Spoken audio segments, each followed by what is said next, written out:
नमस्कार मित्रांनो, परत तुमचं स्वागत आहे. आज आहे तिसरा दिवस. आज आता कालगाड्यावरती नेलं. आज देवराईमध्ये घेऊन जाणार आहेत. तिथे जंगल वगैरे टाईप असं मोठी झाडं वगैरे ते दाखवणार. त्याच्यानंतर माहीत नाही काय असेल त्यांचा कार्यक्रम वगैरे होणार थोडा, आणि त्याच्यानंतर मग आम्ही येऊन परत थोडा आराम वगैरे करून संध्याकाळी परत काहीतरी कार्यक्रम असणार. तर आज तिसऱ्या दिवसामध्ये बघत राहू ब्लॉग कसं जातो काय जातं आमचा आजचा तिसरा दिवस. महादेवाचं मंदिर सगळे इथे येऊन थांबलेत. आता असेंब्ली होईल, थोडं वॉर्मअप वगैरे करायला लावतील. आज जरा लेट उठवलं आहे. काल आम्हाला 6 वाजताच बोलवलेलं इथं खाली. आम्ही उठलो होतो 4 वाजता. मग आज जरा सरांना सांगितलं, सर दमले वगैरे, मग उद्या आम्ही लवकर येत नाही. मग 7चा टायमिंग दिलं, तर मग आता 7 वाजून गेले तरी सर आले नाही अजून. आम्हाला लवकर बोलवून घेतले. तर बघू आता येतील सर वगैरे, मग असेंब्ली होईल. परेड वगैरे थोडे करायला, परेड नाही वॉर्मअप वगैरे करायला लावतील थोडं, मग नाश्ता होईल. आणि त्याच्यानंतर निघू आम्ही देवराईसाठी. आता जरा थोडा पेरू वगैरे खातो आहे. उपमा बनवला आहे. उपमा आवडतच नाही मला, खाणारच नाही. चला मित्रांनो, बघत राहा व्लॉगमध्ये काय होते काय नाही. भेटतो तुम्हाला देवराईमध्ये गेल्यानंतर. मित्रांनो नाश्ता वगैरे आता डायरेक्ट चाललो आहे देवराईला.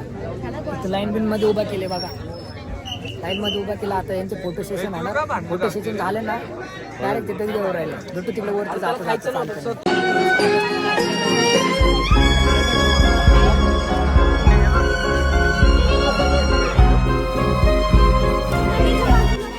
अगं हे काल होतं नाही का नदीच्या साईडला.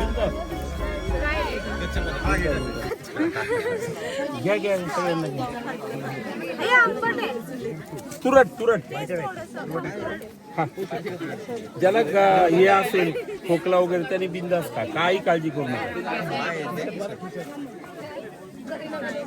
तर मित्रांनो, आपल्यासोबत आता सर आहे तिथले, म्हणजे त्यांनी भरपूर या परिसरात भरपूर माहिती घेतलेली आहे. तर सर आपल्याला इथली माहिती सांगतील जे की त्यांनी अनुभवली त्यांच्याबद्दल.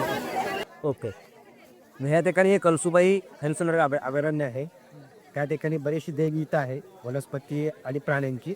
वनस्पतीमध्ये ते मुख्यतः हिरडा, बेडा, आवळा, सादडा, अर्जुन सारडा, आंबे, पिसा हे मुख्यत्वे, बोंडारा हे मुख्यत्वे इथे या ठिकाणी वृक्ष आढळून येतात. वृक्ष प्रकारामध्ये आढळून येतात.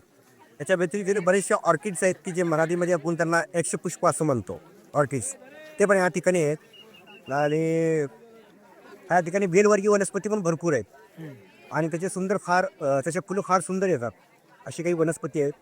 तर ह्या ठिकाणी एक हबेमारू म्हणून एक वनस्पती आहे. आता पुढे ते देवराईमध्ये आढळून येईल. बघू शकता तुम्ही ते देवराई एरिया परिसरामध्ये तुम्हाला हे असं सुंदरसं मंदिर दिसतंय. तुम्ही कधी आलात तर इथे येऊन नक्की जावा. तुम्हाला भरपूर वनस्पती भेटेल इथे. तिथं सर थोडे आम्हाला माहिती देणार इथल्या वनस्पतीबद्दल. डॉक्टर DY पाटील विज्ञान व संगणक शास्त्र महाविद्यालय आकुर्डी पुणे यांच्या संयुक्त विद्यमाने कळसुबाई हरिश्चंद्रगड अभयारण्य येथील औषधी वनस्पतीबद्दल शास्त्रीय ज्ञानाकरता QR कोड बद्दल जागरूकता शिबिर, या शिबिरासाठी आपण या ठिकाणी जमलेलो आहोत. या शिबिराअंतर्गत या ठिकाणी जे देवराई आहे, आपण जिथं बसलो, ही देवराई देवाच्या नावाने संरक्षित केलेलं वन. या देवराईमधील जे वृक्ष आहेत त्या वृक्षांना आपण QR कोड लावणार आहोत, कारण त्या वृक्षाची शास्त्रीय माहिती या ठिकाणी येणाऱ्या पर्यटकाला म्हणा, या ठिकाणच्या गावातील ग्रामस्थांना, या सगळ्यांना व्हावी यासाठी आपण त्या शिबिराचं आयोजन केलेलं आहे. आणि या शिबिराचा हा आपण खरं तर उद्घाटन सोहळा, आणि या शिबिरासाठी, या शिबिरामध्ये आपण याच QR कोड संदर्भात एक पुस्तक किंवा ग्रंथ तयार केला आहे. त्या ग्रंथाचं आपण या ठिकाणी प्रकाशनही करणार आहोत. अशा या शिबिरामध्ये ज्ञानप्रसाद ग्लोबल विद्यापीठाचे आदरणीय कुलगुरू डॉक्टर मोहन वामन सर यांचं मी या कार्यक्रमामध्ये सहर्ष स्वागत करतो. त्याचबरोबर संगमनेर महाविद्यालयाच्या वनस्पती शास्त्र विभागाचे आदरणीय डॉक्टर महेंद्र खाडे सर यांचंही या कार्यक्रमामध्ये मी सहर्ष स्वागत करतो. त्याचबरोबर संगमनेर महाविद्यालयाचे भूगोल विभागाचे प्रमुख आदरणीय डॉक्टर संदीप देशमुख सर यांचंही या कार्यक्रमामध्ये सहर्ष स्वागत करतो. आजच्या या कार्यक्रमाचं प्रास्ताविक करण्याची विनंती मी प्राध्यापक आकाश शिर्के सर यांना करतो. आज आपण ह्या ठिकाणी QR कोड निर्मिती, आता आपल्याला माहित असेल की या जंगलामध्ये रेंज नाही, पण आता आपण ज्या ठिकाणी बसलेलो आहोत ह्या काळोबा वन जी देवराई आहे, देवाच्या नावाने संरक्षित केलेलं जंगल, ह्या काळोबा वन मध्ये सगळ्यांना नेटवर्क आहे. तर प्रत्येक पर्यटक ह्या ठिकाणी येतो. या ठिकाणी आल्यानंतर न प्रत्येकालाच प्रत्येक वनस्पतीचं नाव असेल माहीत नाहीये, त्या वनस्पतीचं शास्त्रीय नाव किंवा त्या वनस्पती आपल्या रेग्युलर जीवनामध्ये कशा प्रकारे आपण वापर करू शकतो, वैज्ञानिक दृष्ट्या किंवा औषधी दृष्ट्या. त्यासाठी आपल्या विज्ञान व संगणकशास्त्र महाविद्यालयातील काही स्टुडंट्स असतील, काही प्राध्यापक असतील, यांनी एक प्रकारे या वनस्पतींची माहिती आपल्याला, ह्या माहिती गोळा करण्यामध्ये खाडे सरांचा हातभार लागलेला आहे. ही माहिती आपण गोळा केली, याचा एक QR कोड आपण निर्माण केलेला आहे आणि आपण ह्या प्रत्येक वनस्पतीला तो QR कोड, त्याचं उद्दिष्ट एकच आहे की या वनस्पतींना जेव्हा QR कोड आपला लावला जाईल तर आपल्यासारखे जेव्हा वनस्पती शास्त्रज्ञ सोडून जे काही पर्यटक असतील किंवा व्हिजिटर्स असतील त्या ह्या ठिकाणी येतील, त्यांना त्याचा स्कॅन करून त्याची माहिती PDF ही डाउनलोड होईल. प्रत्येक वनस्पतींची PDF डाउनलोड होईल. त्याच्यामध्ये त्याचं शास्त्रीय नाव काय आहे, त्याचं वैशिष्ट्य काय आहे, त्या वृक्षाचं, तो कशासाठी यूज होणार आहे, त्याचे उपयोग काय, ही सर्व माहिती आपण संग्रहित करून QR कोड द्वारे प्रत्येक वनस्पतींना लावली जाणार आहे. आपण QR कोड लावताना एक विशिष्ट काळजी घेतली की आपण QR कोडला झाडांना कुठेही खिळे मारणार नाही आहोत. योग्य प्रकारे तारीने त्याला प्रॉपर बाइंडिंग तार लावून आपण त्या QR कोड लावणार आहोत. त्यानंतर ह्या ठिकाणी त्याचंच आपण आपल्या महाविद्यालयाचे प्राचार्य असतील, कुलगुरू असतील, यांच्या मार्गदर्शनाखाली पुस्तिका तयार केलेली आहे. ह्या जंगलातील काही प्राणी असतील आणि वनस्पती यांचं एक पुस्तक प्रकाशन सोहळा या ठिकाणी होणार आहे. या कार्यक्रमासाठी आपण सर्वजण उपस्थित राहिलात, कुलगुरू उपस्थित राहिले, त्याबद्दल मी आभार व्यक्त करतो आणि स्वागत करतो. धन्यवाद. यानंतर मी संगमनेर महाविद्यालयाचे वनस्पती शास्त्र विभागाचे डॉक्टर महेंद्र खाडे सर यांना विनंती करतो की त्यांनी या ठिकाणी देवराईबद्दल आपल्याला माहिती द्यावी. खाडे सरांपूर्वी मी तुम्हाला 1-2 मिनिटं घेतो. आपण ज्या देवराईमध्ये आलेलो आहोत हे काळोबा वन आहे. तर म्हणजे याच्याविषयी अनेक अतिशय चांगल्या चांगल्या आख्यायिका आहेत. सर्वात महत्त्वाचं काय आहे की आपण म्हणतो श्रद्धा आणि अंधश्रद्धा. आपण जर बघितलं तर कधी कधी अंधश्रद्धा ह्या सुद्धा अतिशय बायोडायव्हर्सिटीच्या दृष्टीनं महत्त्वाच्या आहेत. या ठिकाणचे लोक म्हणजे मी ज्यावेळेस पहिल्यांदा मला 2001ला ही कन्सेप्ट कळाली. आपण ज्या रोडने आला तिथे एक कोलटेंबे म्हणून गाव आहे आणि त्या कोलटेंब्याच्या तिथे एक मारुती बन आहे. मी ज्यावेळेस त्या बनामध्ये गेलो आणि त्या ठिकाणी तिथली बायोडायव्हर्सिटी पाहिल्यानंतर त्यांना विचारलं, तिथले अतिशय 80 वर्षाच्या पुढचे एक ग्रस्त मला त्यावेळेस भेटले. त्यांनी सांगितलं की सर आमची 3री पिढी जरी असेल तरी आम्ही या ठिकाणचं कोणतंही झाड जरी ओल्ड होऊन झाड पडलं तरी ते जाळत नाही. 1 वर्ष एका माणसाने गावातल्या एका व्यक्तीने तिथे एक झाडाची फांदी तोडली, गावावर पूर्ण रोगराई आली. एकदा त्याने असं सांगितलं की त्या ठिकाणी झाडांचा जो त्या ठिकाणी जी झाडं पडलेली ती गोळा करून आणली तर गावामध्ये अचानक आग लागली. आणि म्हणून अशा कन्सेप्ट धरून ही लोक या ठिकाणी कोणत्याही प्रकारची इतर प्रॅक्टिसेस करत नाही. खरं म्हणजे जुन्या काळामध्ये अशा देवराईंमध्ये अतिशय चांगल्या प्रकारची या गावामध्ये सुद्धा तुम्ही थंडीच्या याच्यानंतर एक दिवस असा असतो दीपावलीनंतर की पूर्ण गाव बाहेर पडतो. म्हणजे रतनवाडीचे सर्व ग्रामस्थ घरात काही न राहता प्रत्येकजण आपापल्या वाट्याचा शिदा घेतो, म्हणजे भाजी भाकरीचं जेवण तयार करण्याजोगं कच्चं मटेरियल घेतात आणि ह्या खाली जी वावर आहे याच्यामध्ये येऊन राहतात. प्रत्येकजण त्या ठिकाणी 3 दगडाची चूल करून स्वतःचं भाजी भाकरी तयार करतात आणि सगळे एकत्र येऊन या ठिकाणी खातात. म्हणजे प्रत्येक फॅमिलीने तयार केलेलं अन्न एका ठिकाणी एकत्र करतात आणि मग सगळं गाव 2 दिवस इथेच राहतो मुक्कामी. पण म्हणजे त्यातनं अनेक चांगल्या प्रकारच्या कन्सेप्ट आपल्याला शिकायला मिळतात. त्याच्यामध्ये कम्युनिटी डेव्हलपमेंट आपल्याला एक चांगल्या प्रकारे दिसते. आणि त्याचप्रमाणे हे जो देव आहे याला ते काळोबा बन म्हणतात. म्हणजे काही काही ठिकाणी तुम्ही जर गेला तर या बनांच्या यात्रा भरतात. म्हणजे इथे जर तुम्ही उडदावणे म्हणून एक गाव आहे, त्या ठिकाणी जर गेलं तर मारुती, आणि त्या ठिकाणी असे किलोचे, काही 20 किलोचे, काही 25 किलोचे, काही 50 किलोचे असे गोल गोल दगड आहेत. म्हणजे तरुणांना त्या ठिकाणी व्यायाम करण्याकरता सुद्धा त्याचा उपयोग केला जातो. अशा अनेक प्रकारच्या देवराई तुम्हाला या ठिकाणी दिसतील. मी खाडे सरांना विनंती करतो की त्यांनी याविषयी माहिती द्या. ऐकू येतं ना सर्वांना? तर पहिल्यांदा आपण देवराईबद्दल बोलूया. तर देवराई हे मराठी वाङ्मयीन शब्द आहे. देवाच्या नावानं राखून ठेवलेलं जंगल, संरक्षित जंगल असं आहे. तर ॲक्च्युली हे लोकल भाषेमध्ये याला बन असं म्हणतात. असे बरेचसे बन आहेत. आंब्याचं बन आहे किंवा सादडाचं बन आहे, जांभळाचं बन आहे.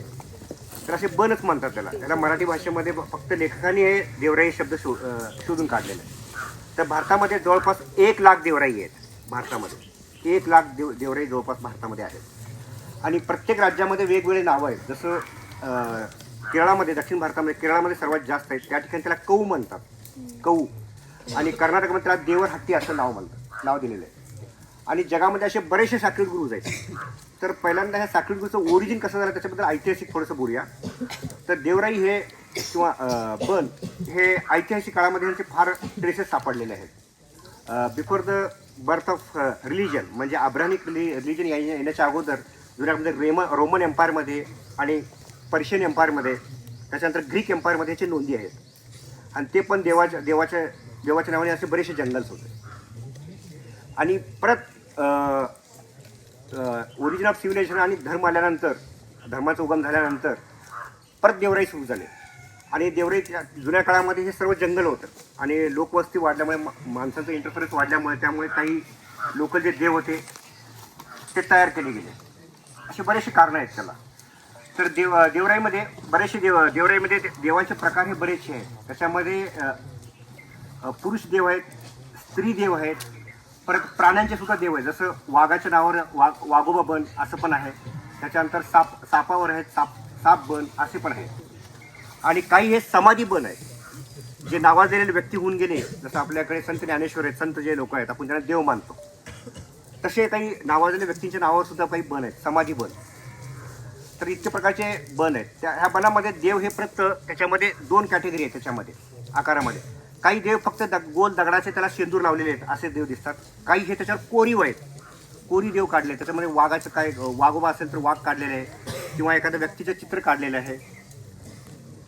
असे 2 प्रकारचे देव आहेत. आणि शक्यतो हे देवराई कुठे कुठे आहेत, काही उताराला म्हणजे डोंगरांच्या उताराला, कपाऱ्यामध्ये, काही गुहेमध्ये, काही नदीच्या काठी, काही धबधबे आहेत त्या ठिकाणी असे देव आहेत. तर ह्या देवराईबद्दल बरेचसे काही टॅबूज आहेत, म्हणजे निषिद्ध मानले जातात काही गोष्टी. तर निषिद्ध मानण्याचं मेन कारण म्हणजे त्याला त्याचं संरक्षण व्हावं त्यासाठी अशी काही गोष्टी निषिद्ध मानलेल्या आहेत. आणि काही बरेचसे त्यामुळं प्राचीन काही परंपरा आहेत, ट्रॅडिशन आहेत काही लोकांमध्ये. तर ट्रॅडिशन म्हणजे खूप प्रकारचे सण ते उत्सव साजरा करतात. जसं समजा हार्वेस्टिंग करायचं असेल, पिकल्यानंतर पीक काढायचं असेल त्यावेळेस त्याची पूजा करतात त्या धान्याची. ते धान्य आणून लावतात, 4 लोकांना बोलवतात, जेवण करतात, मगच ते हार्वेस्टिंग करतात. असे काही संकल्पना आहेत. आणि महाराष्ट्रात मोस्ट ऑफ द देवराई जे जास्तीच्या देवराई आहेत त्याच्यामध्ये चैत्र महिन्यामध्ये यांची पूजा केली जाते. जत्रा भरतो, यात्रा, याला लोकल भाषेमध्ये यात्रा असं म्हणतात, यात्रा किंवा जत्रा. तर यात्रामध्ये ते बरेचसे जे बाहेरगावी गेलेले लोक आहेत ते पण या ठिकाणी येतात आणि एकत्र येऊन यात्रा साजरा करतात. आणि ते यात्रामध्ये बरेचसे काही गोष्टी आहेत की काही प्राण्यांची बळी पण देतात. याच्यामध्ये कोंबडी आहे, बकरी आहे, याचे पण बळी देतात. आणि काही मागणी पण करतात. कुणाला मुलं होत नाही त्याच्यासाठी मागणी करतात, कुणाचं लग्न जमत नाही त्याच्यासाठी मागणी करतात, कुणाचं शेती पिकत नाही त्याच्याबद्दल ही मागणी करतात. आणि त्यांचं असं मत आहे की इथं मागणी केल्यानंतर ते पूर्ण होते. आणि पूर्ण झाल्यानंतर परत एकदा येऊन इथं काहीतरी देवांच्या नावाने काहीतरी पूजा करतात किंवा लोकांना 4 लोकांना जेवण देतात. असे काही संकल्पना आहेत. तर ह्या देवराईचं एक वैशिष्ट्य असं आहे की ह्या ठिकाणी जे बायोडायव्हर्सिटी आहे, जैविकता आहे, याच्यामध्ये सर्व प्रकारचे वनस्पती ह्या ठिकाणी आहेत. जसं वृक्ष आहे, झुडूप आहे, गवतवर्गीय वनस्पती आहेत, काही वेली आहेत. हे सर्वांनी एकत्र म्हणजे एकमेकामध्ये थोडक्यात असं म्हणूया गुण्यागोविंदाने नांदतात ते. आणि ते एकमेकावर कधीच डॅमेज होत नाही. आणि ह्या देवराईमध्ये बरेचसे किडे पण आहेत, प्राणी पण राहतात, किडे पण आहेत. प्राण्यांना जागा राहण्यासाठी संध्याकाळी खूप चांगली जागा आहे. ह्या ठिकाणी वाघ, तरस, बिबट्या, वाघ नाही आपल्याकडे पण बिबट्या आहे, तरस आहे, कोल्हा आहे, सांबर आहे. ह्या ठिकाणी संध्याकाळी मुक्कामाची जागा म्हणून त्यांच्यासाठी हे नोंदवलेलं आहे. त्याच्यानंतर देवराईमध्ये काय होतं, कधी कधी समजा उन्हाळ्यामध्ये खूप टेम्परेचर झालं किंवा पावसाळ्यामध्ये खूप पाणी झालं तर झाडांना पण सायंटिफिक असं शास्त्रीय असं संशोधन झालेलं आहे की झाडंसुद्धा रडतात. इतकं जी झाडं रडतात म्हणजे माणसासारखं रडत नाहीत, फक्त एक विशिष्ट प्रकारचे आवाज देतात ते, आणि सायंटिफिकली प्रूव्ह झालेले. तर आवाज का देतात? जर जमिनीमध्ये समजा मिठाचं प्रमाण जास्त वाढलं तर ते आवाज देतात. तर जमिनीत पाणी कमी झालं त्यावेळेस हे आवाज देतात. समजा एखाद्या झाडाला कोणतं तरी इन्सेक्ट खात असेल, त्याला होल करत असेल त्यावेळेस सुद्धा ते एक विशिष्ट प्रकारे संवाद साधतात ते दुसऱ्यांशी, आणि ते संवाद साधून स्वतःचं प्रोटेक्शन करून घेतात. त्यामुळे माहीत असेल झाडाला डिंक कधी लागतो. झाडाला डिंक होल मारल्यानंतर किंवा कुऱ्हाडीने मारल्यानंतर लागत नाही.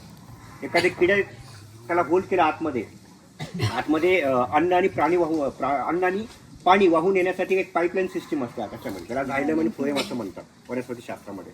त्याच्यामध्ये फ्लोएममध्ये साखर हे वाहून येण्याचं काम करतो पानातून मुळापर्यंत. त्याच ठिकाणी काही किडे होल करतात, आणि होल केल्यामुळे त्याचा लिकेज होतो. लिकेज झाल्यानंतर जे वातावरणामध्ये जे सूक्ष्मजीव आहेत त्याचं इन्फेक्शन होऊ शकतं. ते होऊ नये म्हणून डिंक हे झाड तयार करतं आणि स्वतःपासून ते बचाव करतं.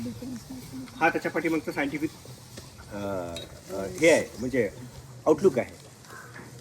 तर असे जगात बरेचसे देवराई आहेत, आणि ह्या कळसुबाई अभयारण्यामध्ये जवळपास 45 देवराई आम्ही शोधलेले आहेत. मी आणि माझे सहकारी देशमुख सर आम्ही दोघांनी मिळून या ठिकाणी 45 देवराई आम्ही शोधलेले आहेत, आणि प्रत्येक देवराईचं मी वर्गीकरण पण केलेलं आहे, आणि लवकरच 1-2 वर्षामध्ये त्याचं प्रकाशन वगैरे होईल. थँक्यू. धन्यवाद सर. सरांनी अतिशय सुंदर तुम्हाला या देवराईबद्दल माहिती दिली. खूप सारी माहिती या देवराईबद्दल आणखी सर नंतर सांगतीलच तुम्हाला भेटल्यावर. यानंतर आपण या देवराईमध्ये जे QR कोड लावणार आहोत त्या QR कोड संदर्भात जे आपण पुस्तिका बनवली त्या पुस्तिकेचं या ठिकाणी आपण प्रकाशन करणार आहोत. ज्ञानप्रसाद ग्लोबल विद्यापीठाचे आदरणीय कुलगुरू डॉक्टर मोहन वामन सर यांच्या हस्ते या पुस्तिकेचं प्रकाशन होणार आहे.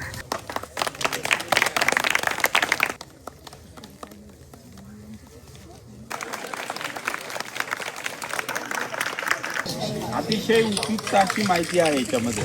म्हणजे आकाश नम्रता, वर्षा निंबाळकर यांनी जवळजवळ 2 महिने हे काम केलेलं. आणि ही एक लक्षात घ्या, आपल्या कॉलेजचं वैशिष्ट्य असं आहे, आपण प्रत्येक गोष्ट काम केल्यानंतर ती विसरून न जावी म्हणून प्रत्येक वेळेस त्याचं प्रकाशन करतो. म्हणजे तुम्ही जर बघितलं प्रत्येक वनस्पतीचा फोटोग्राफ, त्याची पूर्ण माहिती, म्हणजे ही सगळ्यांना उपयुक्त ठरेल. आणि कोणतंही रेकॉर्ड तुम्ही बघा, आपण इंग्रज का पॉवरफुल ठरले, त्यांनी रेकॉर्ड तयार केलं. सांगत असतो सतीशची फोटोग्राफी म्हणजे एकदम टॉपची.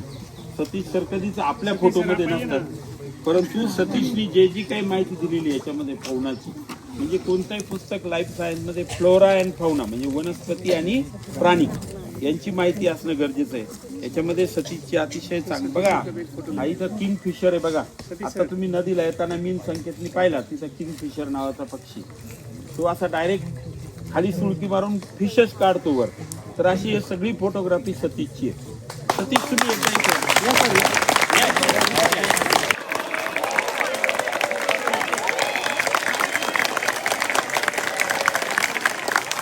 त्यावेळेस सतीशनी कॅम्पलेट टाईट केला त्यामुळे सरांनी जे काय सांगितलं म्हणजे सायंटिफिक बेसच्या अनुषंगाने, परंतु काही असे अनुभव आहेत आमचे की ते आमच्या जीवावरती पण बेतलेले आहेत. ते सरांनी त्याचा उल्लेख केलेला नाही की देवराईच्या संदर्भामध्ये ज्यावेळेस या अभयारण्याचा अभ्यास करत असताना याच्यात 26 गाव आहेत. या प्रत्येक गावामध्ये ज्यावेळेस आम्ही जंगलात शिरलो त्यावेळेस अनेक चांगले वाईट अनुभव देखील आले. म्हणजे वाईट अनुभव म्हणजे त्रास की या ठिकाणी असणारे वन्य प्राणी असतील, विशेष करून साप जे आहेत. कारण एकदा आम्ही सकाळी 6:30 वाजता सर्वेला सुरुवात केली होती. पलीकडल्या साईडनं ओढावणे, पांजरे वगैरे हे जे गाव आहेत, आणि असं त्या जंगलामध्ये शिरल्यानंतर आम्हाला सकाळी 7:30 म्हणजे 6:30ला सुरुवात केल्यानंतर 7:30 वाजता जंगलात शिरलो. 7:30 ते 10:30 पर्यंत जवळजवळ मोठे आकाराचे 9 साप आडवे गेले. आणि त्या सापांचं वैशिष्ट्य खालचं गवत आणि त्यांचा रंगसंगती एक सेम असते. म्हणजे कशा प्रकारचं आपल्याला त्याची कल्पना येत नाही अशा प्रकारचे ते साप जे आणि विषारी छोटे नाही. म्हणजे पाईप पडणार की सळसळ आवाज येणार. जर समजा चुकून त्याच्यावरती जर पाईप पडला असता आणि त्यांनी जर रिॲक्शन जर केली असती तर त्या ठिकाणी आमची पण ॲक्शन झाली असती काहीतरी. असे काही अनुभव जे आहेत हे अनुभव या जंगलामध्ये आले. दुसरा अनुभव जो